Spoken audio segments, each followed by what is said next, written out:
Good day, my people. You are welcome to today's political discussion. Today is the 11th of December 2025, and we are still discussing Nigerian politics. Now, there is a plan to remove terrorism, extremism from the 1999 Constitution. I repeat, there is a plan to remove terrorism, insecurity from the 1999 Constitution, and this has angered Northern Islamic leaders. Northern Islamic leaders, they are under pressure because the Nigerian government, in collaboration with foreign powers, wants to remove extremism, terrorism from our constitution. And now the 1999 constitution will be secular. What is that terrorism? What is that extremism that the Nigerian government wants to remove? It is the Sharia law. Now, look at this report this morning. We will defend our Sharia law with our last blood if USA keeps insisting in abolition of Sharia Hizbah. Nigerian Muslim leaders warn USA. There is so much pressure.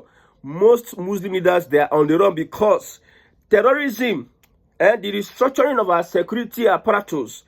And most of these Muslim leaders, traditional leaders in northern Nigeria, the financing, the hands are being pointed to them. And Sharia, which is the basis for terrorism and extremism in northern Nigeria, there is a pressure on Bola Ahmed Tinubu to remove Sharia from the constitution. However, first, what would the president do? Prosecute sponsors of terrorism. Now, USA is fully involved. They came into Nigeria to see for themselves whether there is Christian genocide. After they came, they didn't say anything, no. They were just playing along. Now they left to America. Look at the bomb they were firing northern leaders, northern Islamic leaders, the Fulani especially. Now, more than ever before, the US is much more interested in Nigeria, and they want to make sure that the root cause of terrorism, they will assist the Nigerian government, they will put pressure on the Nigerian government to eliminate the root cause of terrorism. One of them is Sharia must go. These are one of the demands that the US is giving the Nigerian government. Although it looks difficult because northern leaders, they are irrelevant without Sharia. In the scheme of things, in Nigerian politics, if you take away Sharia from the constitution, most northern leaders will become irrelevant because they rose to prominence on religious sentiment, religious and tribal sentiment, not because of they have the capacity or they can compete with other people. No, not because of competence. They rose to power because of religious sentiment, and Sharia is one of the things they are using to bamboozle the northern population. You know, these politicians in northern Nigeria, they put every other person like Amajiri. Sharia is for them. Sharia is used to control them. Why they use them to win elections? They use them to get into positions. They use them to negotiate power. So if you take away Sharia from the constitution, hey, the northern politicians, the cabals in northern Nigeria, it is going to be a very tough one for them. They are fighting back. Every now and then, you see northerners on Twitter, on social media platforms, saying that Sharia is our own. In northern Nigeria, Sharia is our life. Nobody can ban Sharia because the pressure is so much on them. Now, there are four things that makes the North relevant in Nigerian politics. We are going to the root cause. You see, this Fulani influence in Nigeria, just mark it, Fulani influence, it will be, their feather, they will cut their feather to the extent that they cannot even move, not to talk of fly. Because it is too much. People will just be living peacefully. Some people will be planning their extermination.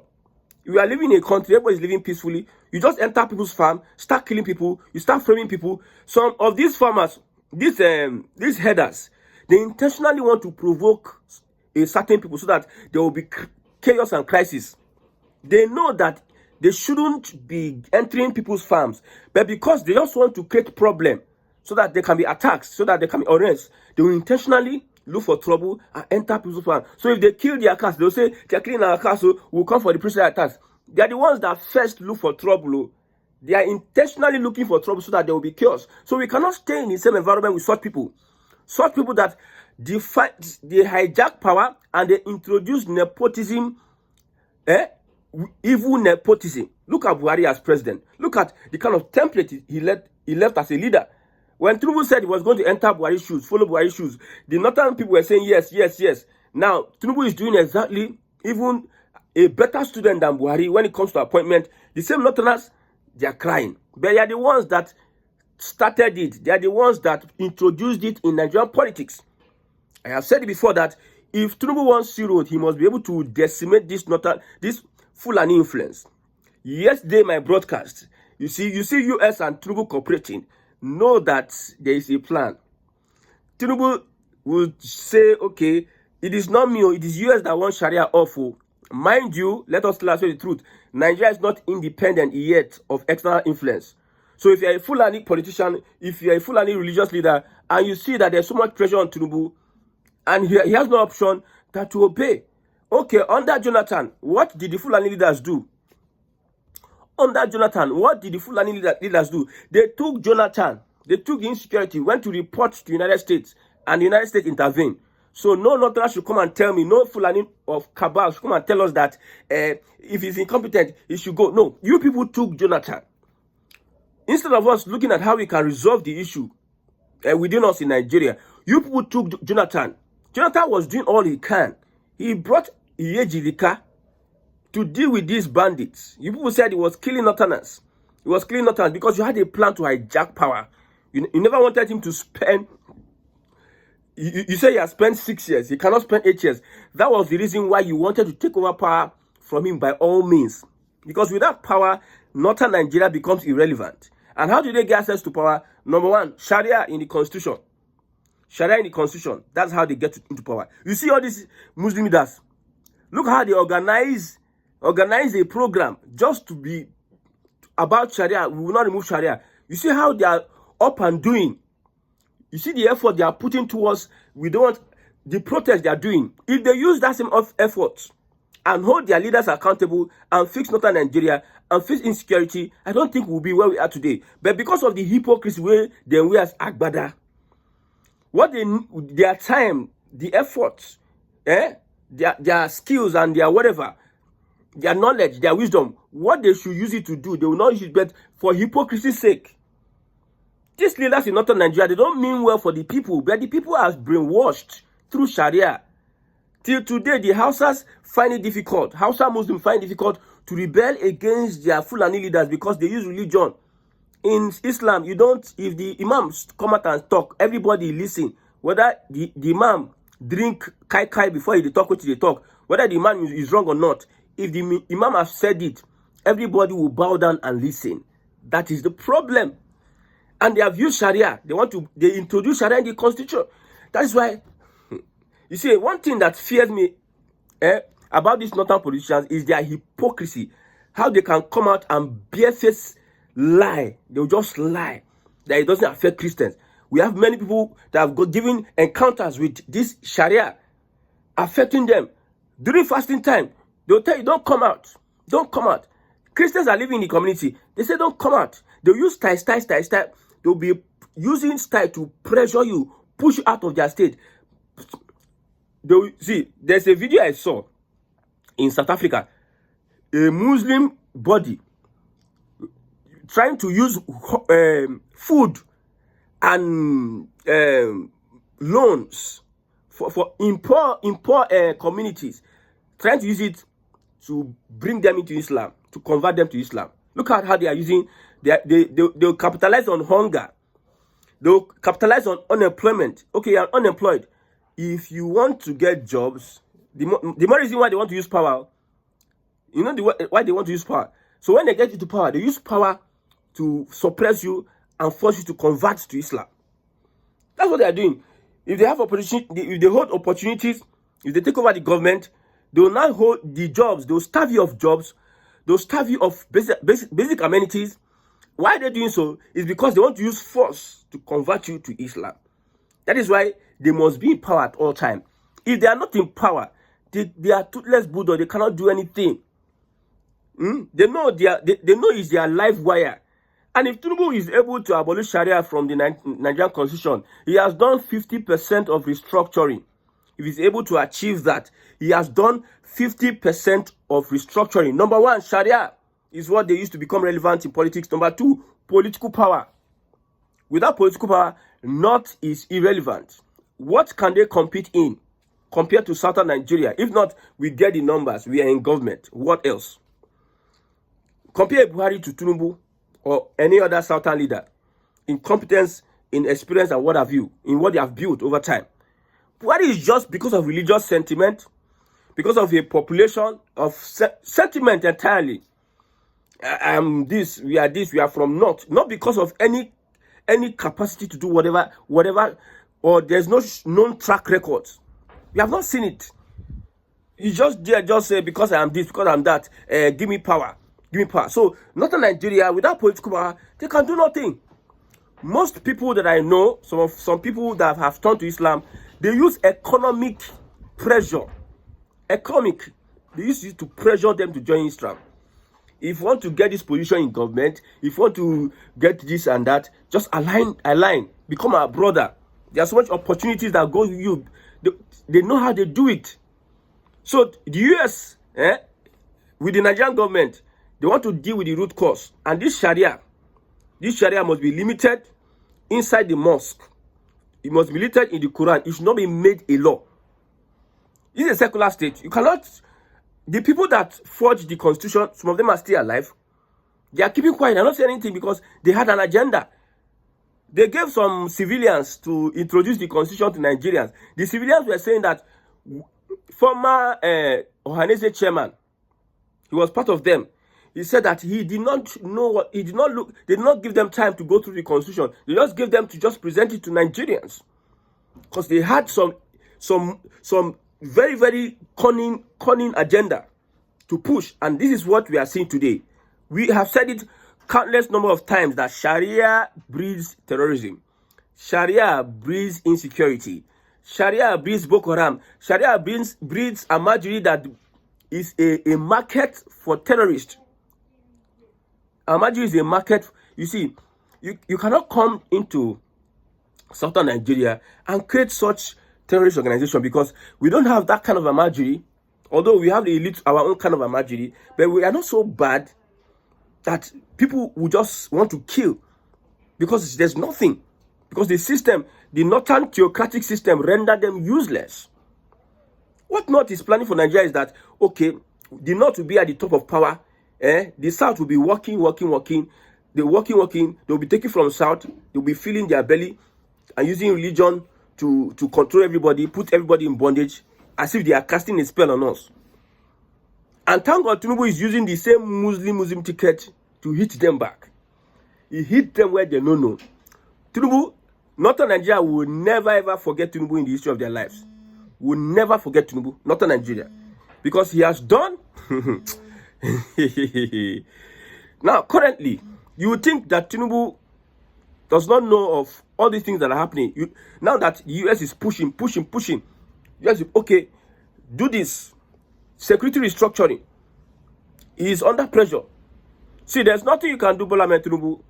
There's nothing you can do to him. If you restructure Nigeria, there's nothing the Fulani can do to him. As he is now, some people, they are praying that the guy just died. Something just happened to him. He just died, then Shetman will take over. That's what they are praying. And all these things they are doing like better people. When they take over from power, you now see their true color. You see their true color. You can see what is going on. See what Buhari did as president. You see how he pampered the terrorists. Through the interior minister, he gave Mietela 100 something billion. For what? All these people that are shouting, Tinubu is this, Tinubu is that. All these Fulani people that have left the APC and have joined the ADC, they are shouting up and down. They know they are part of the government that were pampering terrorists. Because they believe that it is their way of holding political power. I have explained this many times. And every politician in Nigeria always have a strike squad. A squad of young, violent guys that they use to do their dirty jobs. The bandits, the terrorists in Northern Nigeria, they are the strike force of Northern Nigeria, of Northern politicians. That the people they use to do their dirty jobs, they are their boys, they are their foot soldiers. You see, most of them, they know that they don't cast. They don't say Nigerians don't know their secret.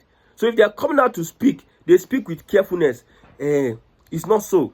But in reality, they are using those guys to negotiate for political power. They will come and pretend to you, no, banditry, they should kill all of them. Banditry, they should do all those. But still in their region. Look at Kebbi State Governor. His priority is to borrow 10 billion naira to carry 1,300 something people to Mecca, to Hajj. His priority. People are not going to school. Out of school children, they reach like million. Poverty, insecurity, all have you. Now the same state where we say they kidnap schoolgirls. They just come, people, they just pack people for road, carry them, say they kidnap them, use and collect money. People that are benefiting from terrorism, and these are the people who come and tell us that that Sharia is one of the reasons why these things are happening. If the Sharia is not abolished, my brother, if the Sharia is not abolished, there will be a very big problem. But I believe that Tinubu's second term, you see, the kind of mechanism Tinubu is using to dismantle this Fulani cabal. If I say Fulani cabal, I know what I'm saying. Fulani cabal refers to these guys that have dominated northern politics. Top politicians, even in Tinubu's circle, that is likely to be president. They are the Uthman Danfodio and jihadi stock now, or Fulani. Shebi Ribadu, somebody said Ribadu in Tinubu's government. Ribadu is a lawyer person. Is he not Fulani? I know Shetima is Kanuri. Now the same thing. Kanuri na Boko Haram. Fulani na bandits and whatever. Iswap and what have you. Now almost the same thing. Now the same stock of things. Stock of trade. You see. So, top Fulani politicians in Northern Nigeria. Mention them. Mention one Hausa person. Sheikh Absalam Abubakar. Which of them now? Just mention. If you have watched to this level, mention one of them. Most of these guys have taken over politics in Northern Nigeria, and then the ones coming to speak. No other person will speak. Down home, they play the politics of subduing every other person. That's why I said that political power, they can kill, they can commit genocide to hold political power. If it means for them to carry out jihad, they will carry out jihad to hold political power. That's why I said the Fulani, as I know, the kind of people they are, they don't give up. They want to continue doing what they are doing. To pressure. Maybe luck will be on their side. Maybe one day Tinubu just give up or something like that. Just something just happen to Tinubu. They will not take over. But as it is now, it is beyond control. Tinubu understands what the Fulani can do. That's why you see, it is not only him that is doing it now. Somebody from outside, people from outside are volunteering. Come and do it. They are volunteering. The North wanted the military coup badly. That military coup. You know, Nigerians are saying Tinubu's government is bad, blah, blah, blah. See, restructuring is what we want to. Don't even look at good governance now. Restructuring is the first thing in the pot before you talk about. If you are with this system of Nigeria, you are looking at good governance. That means our stupidity don't get to another level.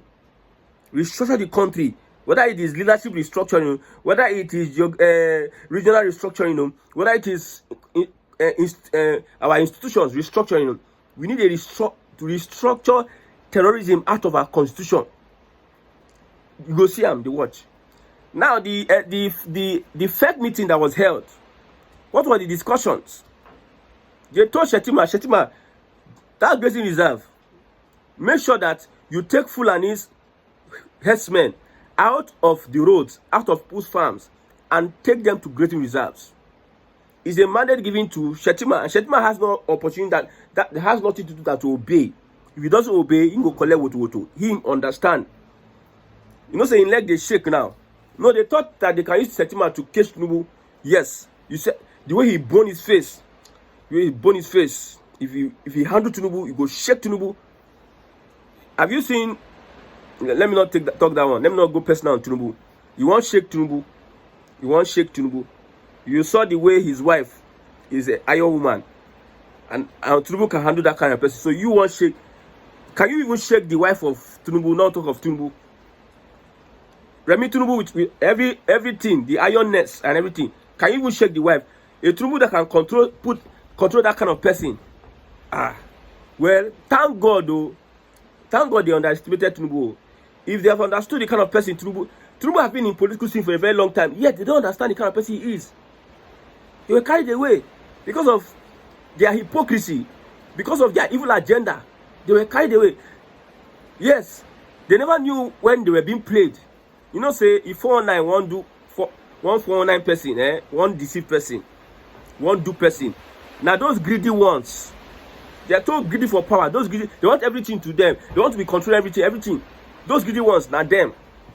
I tell you, not them. That's why they can be deceived by Bola Ahmed Tinubu.